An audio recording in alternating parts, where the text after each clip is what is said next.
Okay, now we're ready to finish off our hat with our last row, which we will incorporate elastic into if we want to add elastic. Now there are different kinds of elastic that you can get from fabric store, craft store. This is round elastic cord, and we have it in a little bit thicker width here, and they even have it up to this thickness depending on what kind of hat you're making. You know, you can adjust it, but for this particular hat I'm going to be using the smallest elastic cord I can find. And what you do is you just cut enough to fit your head and also fit the width of the hat, and you simply just tie it in a knot.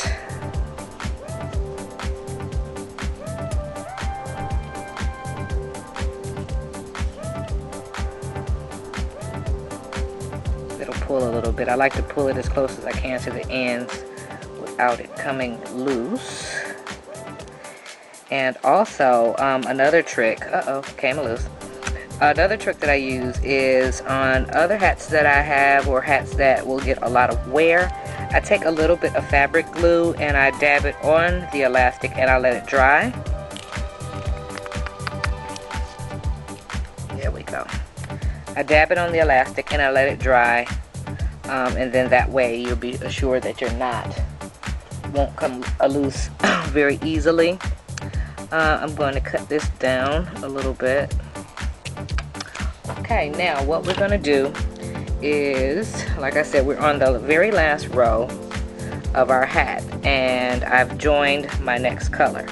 We're going to put our elastic in the exact same way that we stranded our colors all along.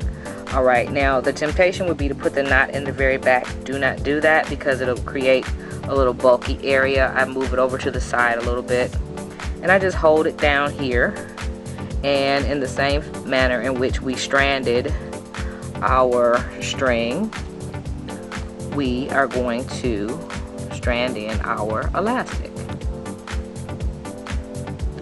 Oops.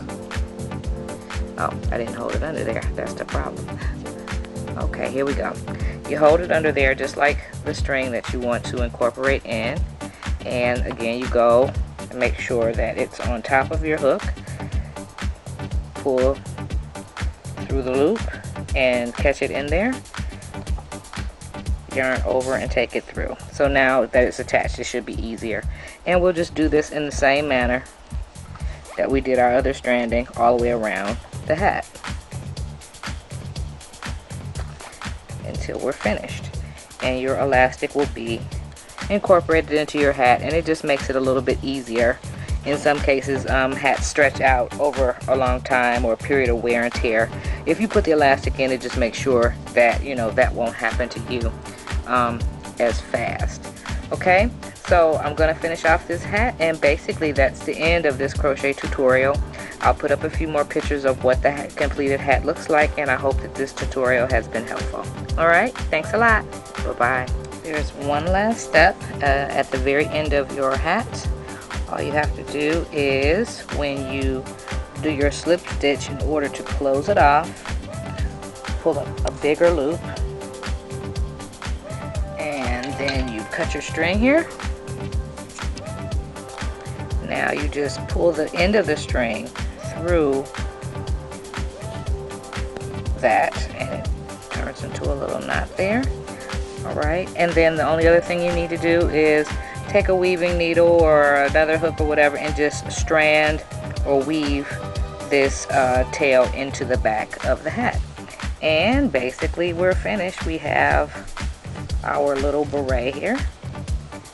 I know it's kind of close, you can't really see it, but you'll see it on the pictures. And that's it. Ta-da!